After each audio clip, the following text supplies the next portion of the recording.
ariya muri tuno sozi kari dutatu hari edikoto yo mu rwego rwo hejuru hari hakurya buriya ari amazu ubona ntabwo ari mu Rwanda ni muri Kongo hari acomba umwatsi ubwo handi muri Kongo ntabwo ari mu Rwanda inka zawe bazirasiye he bazirasiyemo hasi hariya hano hasi se buryo bazisanze umuhasi muno hasi muri icyo kintu hamwe n'ikigo ese ubundi habaye imirwano ikomeye cyane icyo gihe njye minota nka 20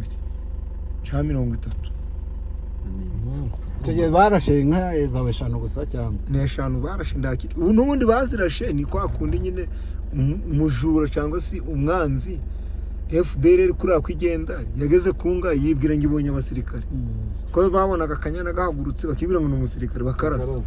ko batazi ibyo ari byo n'ubwoba bwo mu rwego rwo hejuru cyane ko yamaze kwambuka umupaka agira ubwoba barashinga rero azinga ari kurwana n'abasirikare kuko babaga bazinga abasirikare bari hehe mu kigo nyuma yo kurasa amasasu ya mbere n'aya kabiri abasirikare baratabaye babarasheho bariruka. The Zoom TV 24.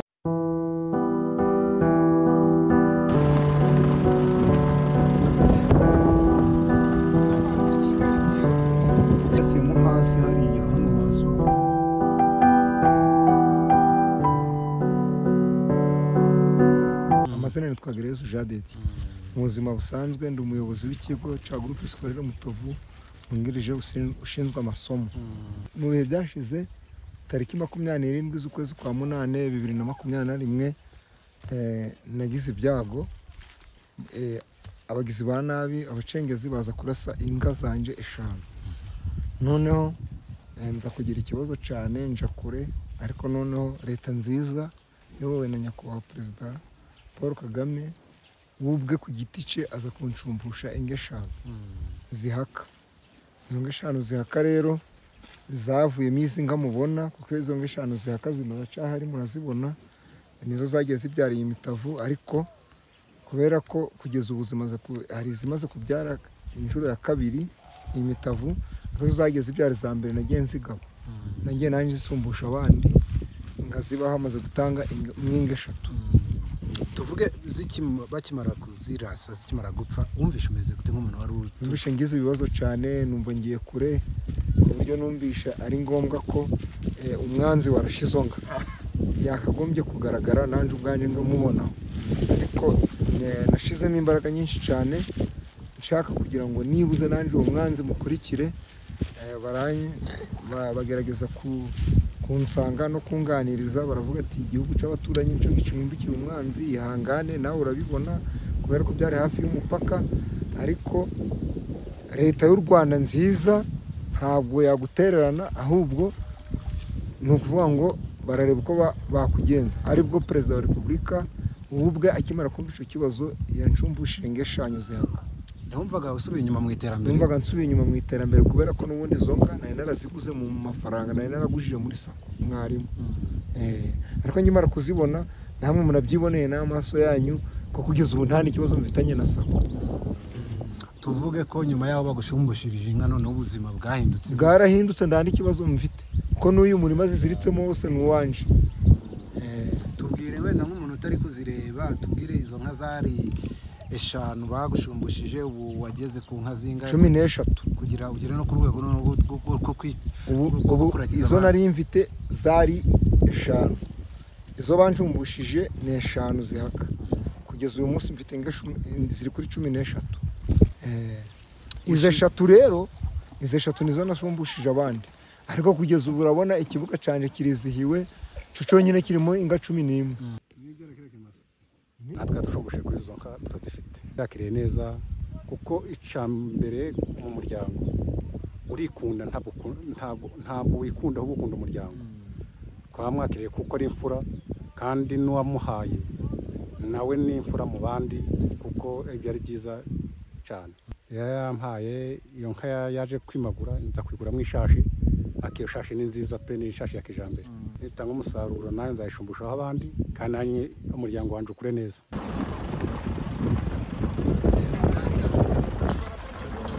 Uwo mutima se wo kugira uvuga ati nanjye reka noroza abandi nguko nabivuze n'ubundi igihugu cyari gisanzwe cyaranyizeye ni ukuvuga ngo buri kwezi ntabwo igihugu cyambaga inga mu mushahara wanje mu mutima rero nari nanga usanganywe nubwo bazirashe burya bazirashe nanga birabandi bya bindi byo mu buco wa Kinyarwanda umuntu ufite inga umwe yagira ibibazo cyangwa se yagira ubukwe cyangwa yagira ibyiza ukamugabira nari nzanzwe mbagabira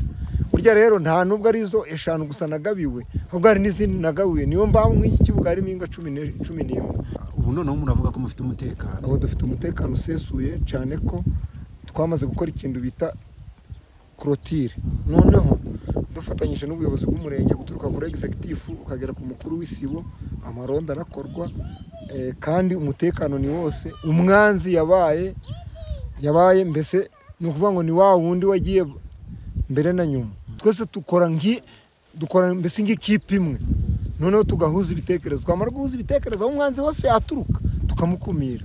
niyo mpamvu umwanzi we yijanye urebye yarijanye